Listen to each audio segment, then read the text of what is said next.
Okay. October 13, 1995, survivor Zoltan Gancz, interviewer Maximilian Lerner, Cheyenne, Wyoming, interview conducted in English. Thank you. October 13, 1995, survivor Mr. Zoltan Gancz, interviewer Maximilian Lerner, Cheyenne, Wyoming, interview conducted in English.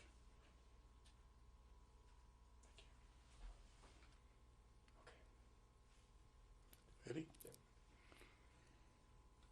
Okay. My name is Zoltan Gancz. I was born 12/27/1924 in Veliki Bočkov, Czechoslovakia, and brought up in a Orthodox home where my parents used to have a business over in Bočkov, and where I was brought up over there till about 8 or 9 years when we left. What kind of business did your parents have? He had a grocery store and old-fashioned store where they carried everything in the store, from soup to nuts, you might say. And then you moved away from there? Then in 1933, we moved to Prague. And we lived over there in Prague, Czechoslovakia. What did your father do there? We have like a hostel. An inn? Like, what do you call it?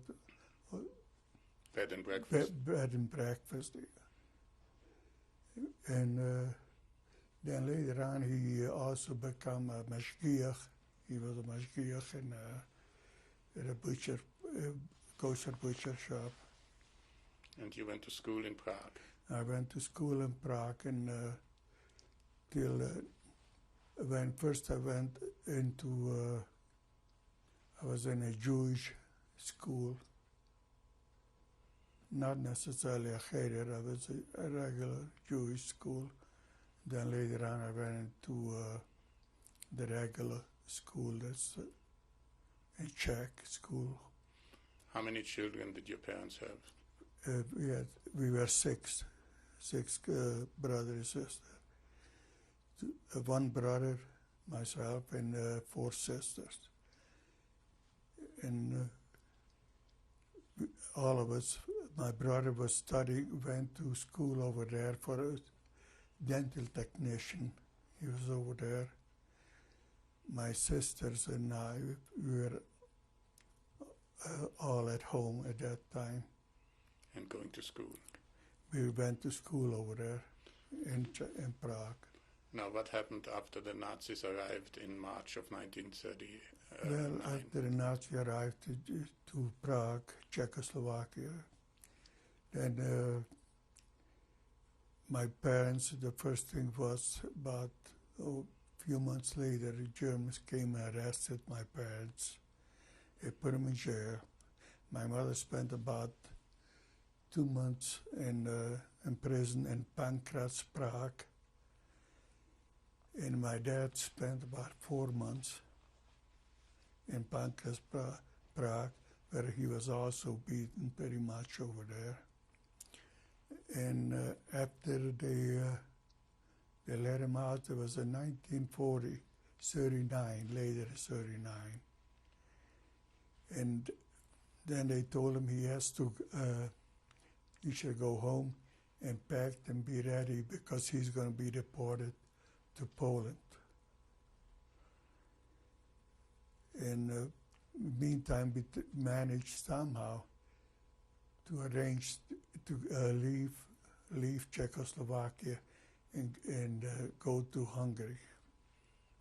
So all of your family went to Hungary? Not all the family. We left one sister over. One sister was in Prague, left in Prague. She was going to go to Israel, Palestine at that time.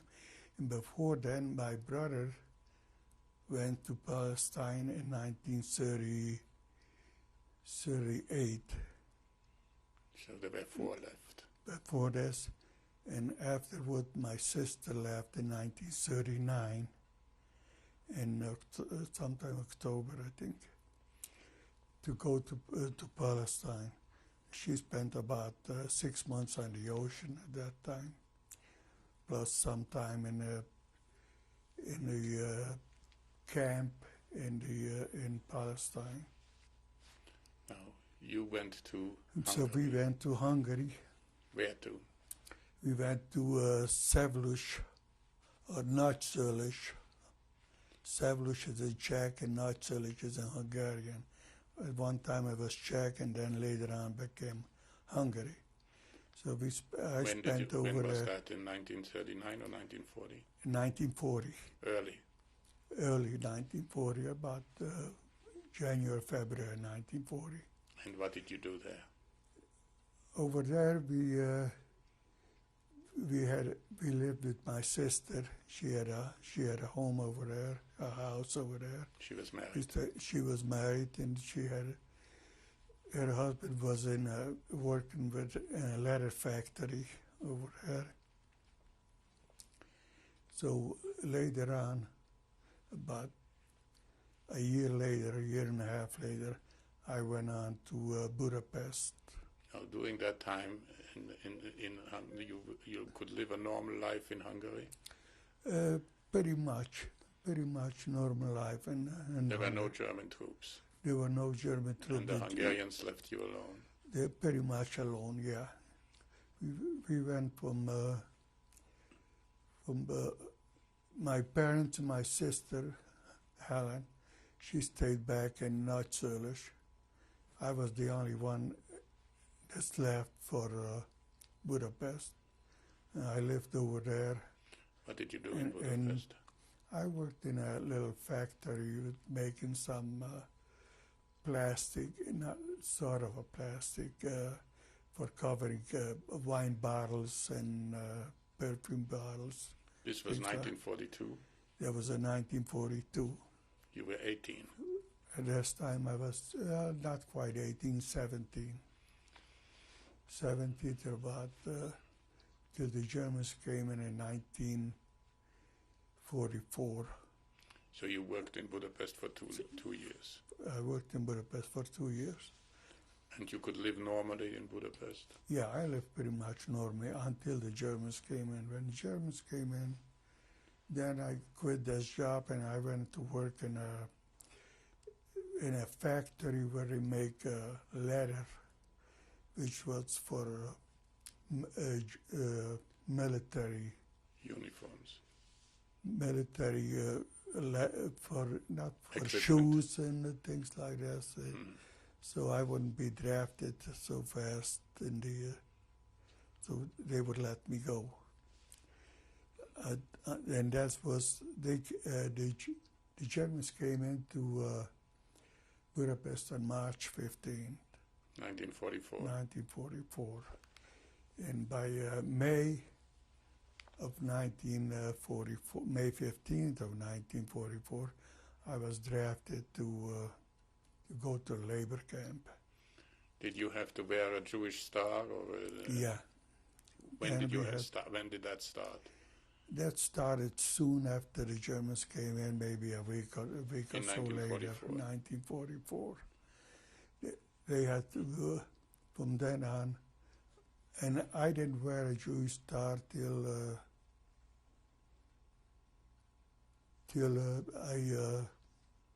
I went into the labor camp. And you were then forced to go into a labor camp? And then forced to go to labor camp. This was May 1944? May 1944. And then on we went from one place to another, just wherever they needed some work to be done. Do you remember the names of any labor camps? In Hungary, I don't remember any of the labor camps, any of the How big places. were these camps? There was just 100. We were 200 in the group, 200 people in our labor camp. And they sent you to work? We went from one place to work in the factory where they make shovels and things, or were made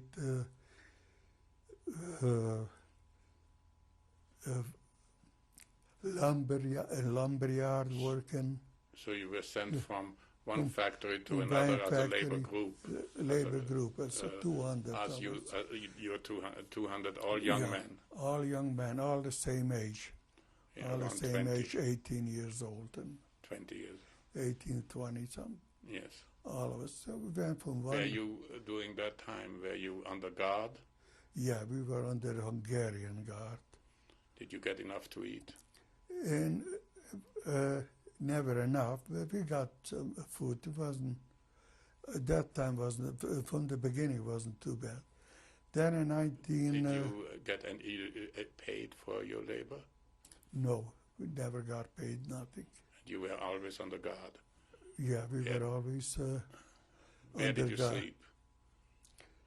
We slept on hay and wherever. We never had any place to sleep, just on the floor, covered with straw.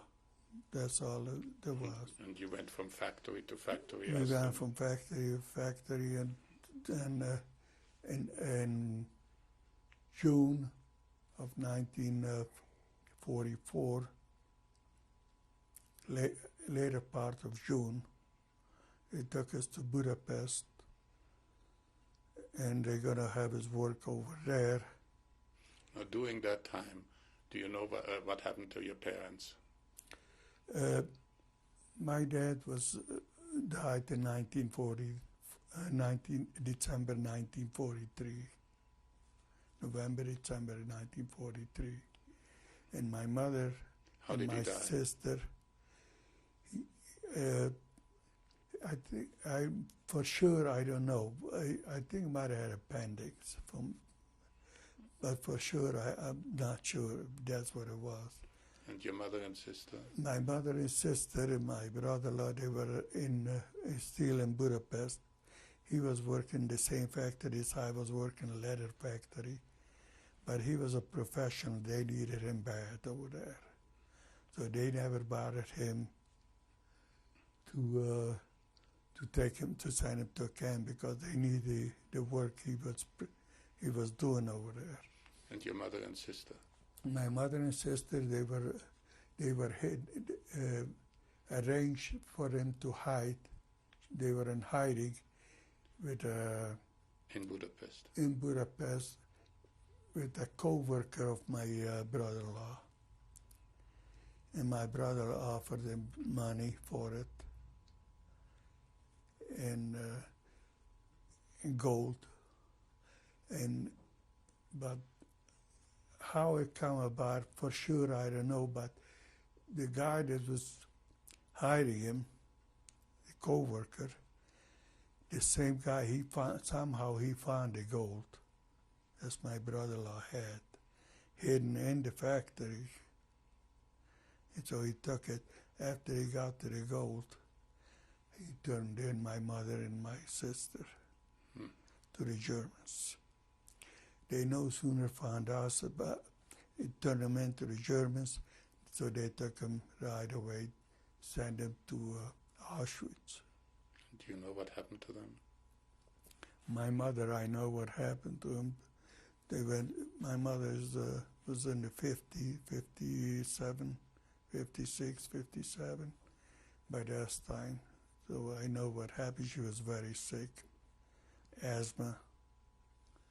And my sister died, from what I understand, about 2 weeks before the end of the war in the Death March. And your mother, you are sure, was immediately Yeah, she executed? Yeah, they in took her to the Auschwitz? gas chamber. Yeah. So Now, when was that your mother and sister were taken to Auschwitz, approximately? they were early part of July Of of 1944? 1944. In fact, I ran away when we were, the group that I was with was transported to Budapest, Yes.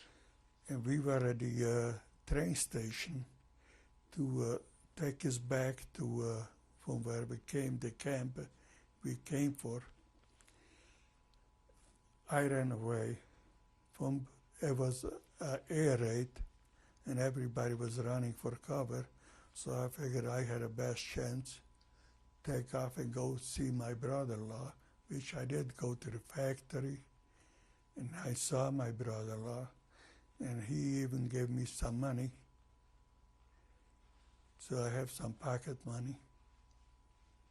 And I met the guy, the co-worker of my brother-in-law. This, my mother and sister were hiding over there.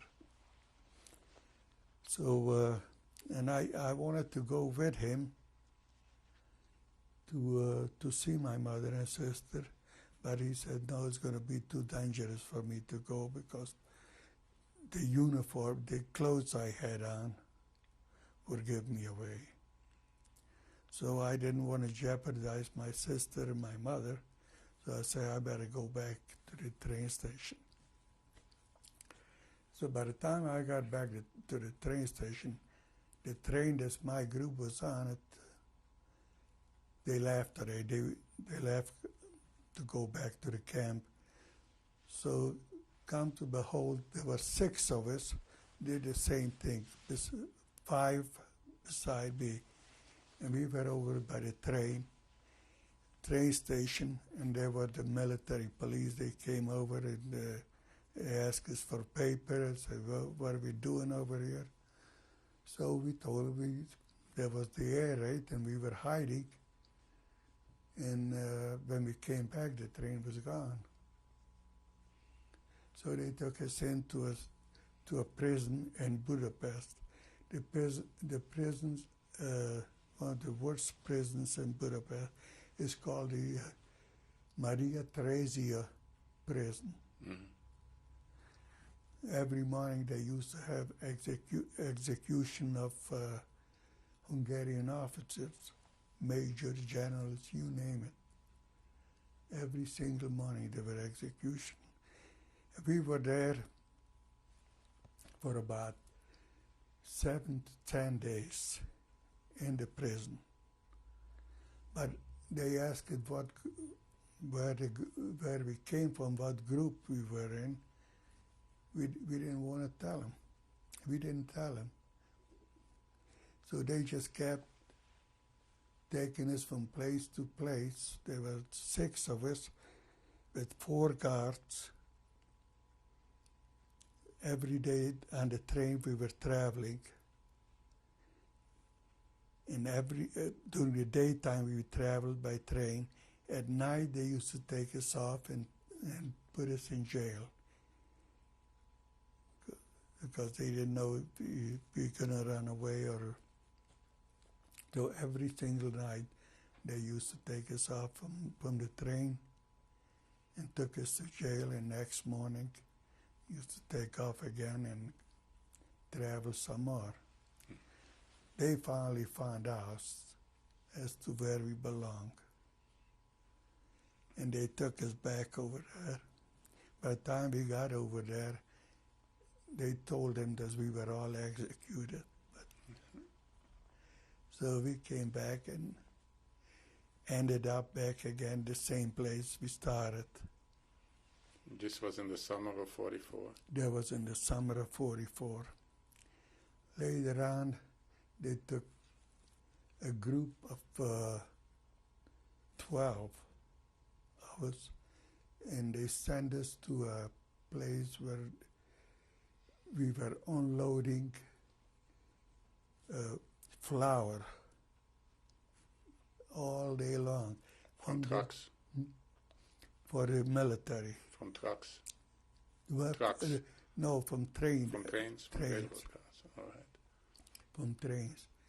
And carried up to warehousing. And when we didn't do this, then we were loading straw or hay for the military, either loading or unloading. But that went on from morning till night, every 7 days a week. And where did you live? Where did you sleep? We had over there just a room. Barracks? Like a barrack, yeah. And just straw on the floor, and that's where we slept.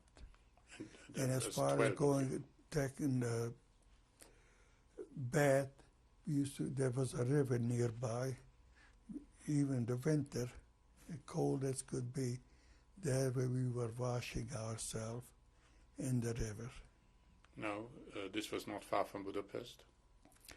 Yes, it was. It was about 600-700 miles from Budapest In Hungary. in Hungary. And how long were you there? Over there we were about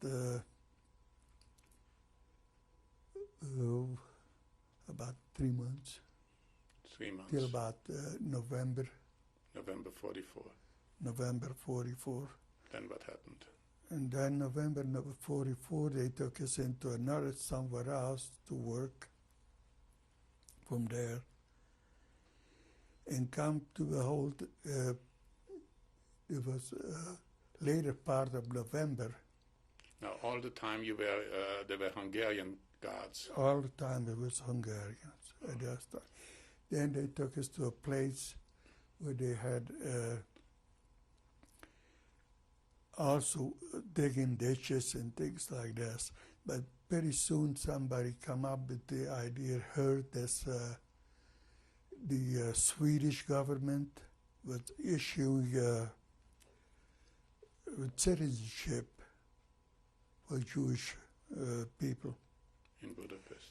But somehow our commander led one of our boys, one of our fellas, to go into Budapest to get into the Swedish embassy and see if we can get with a list of all the names,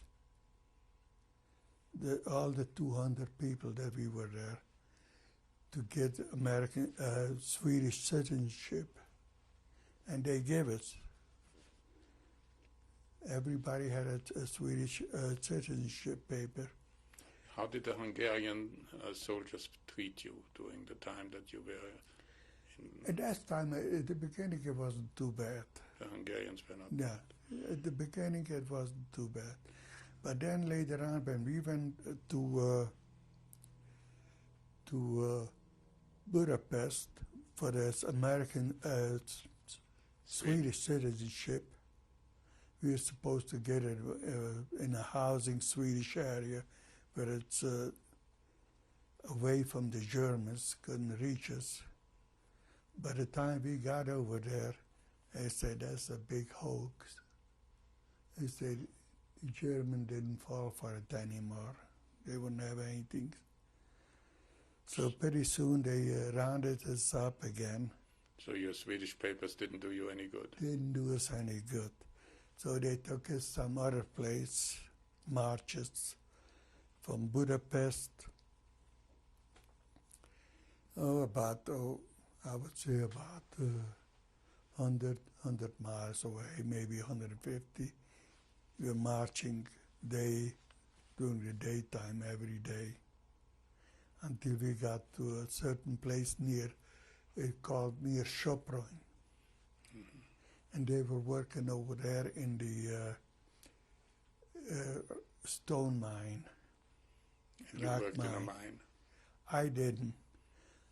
I somehow managed to become interpreter from Hungarian to German, from German, Hungarian. For whom? For the Germans. These were Wehrmacht or SS? At that time there was Wehrmacht. And you worked for them as an And interpreter? But I belonged in the Hungarian labor camp. But I was interpreter for the German major. In the Wehrmacht? In the Wehrmacht. Okay.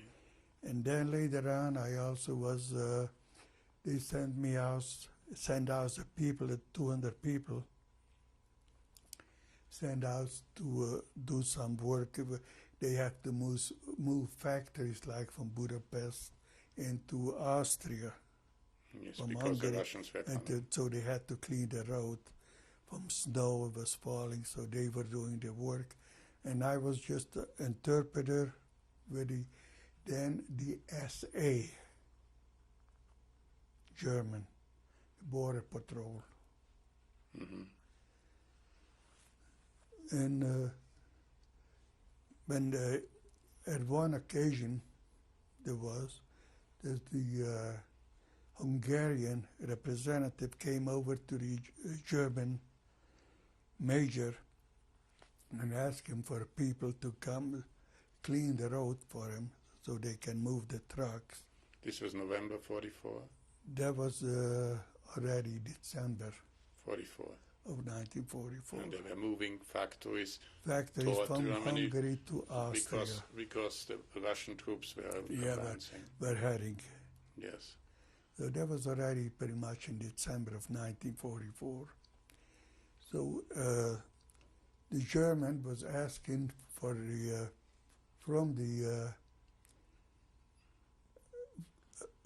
from the Hungarian representative what they want, like they want a cab for himself, Yes. cab and a certain kind of food for himself. And while I was interpreting this, I also told him that he has to feed the people that's going to be over there, which wasn't included. I just had it as, since one didn't understand the other, so I figured it's free for all. Yes. And sure enough, they did. They were feeding the people over there. At least they had a decent meal. Otherwise, they would have gotten just a little pea soup in the morning and pea soup at night, and that would have been the whole feeding. But while they were working over there, I managed to get them food over there for the 200 people. Then they decided, the Hungarians, they're not going to feed them anymore. I actually took them out for work. The whole 200 people. I took them back to there was a German colonel, also SA. And he asked me, said, how come you brought them back? How come they're not working over there? I told him they weren't going to give you the stuff that you asked for. So I brought them back. I stuck my neck out way out. I didn't have nothing loose. And he said, okay, since you did this, okay, let him do some work over here. They take him back. You go back to the camp. So later on, then came January, February, and March. By March 15th, meantime, I was going in with another feller that was had the horses and wagon. I myself and the other fella, we never lived in the camp. We were outside the camp. We lived with a German family. But you wore the Jewish star? I didn't wear the Jewish star.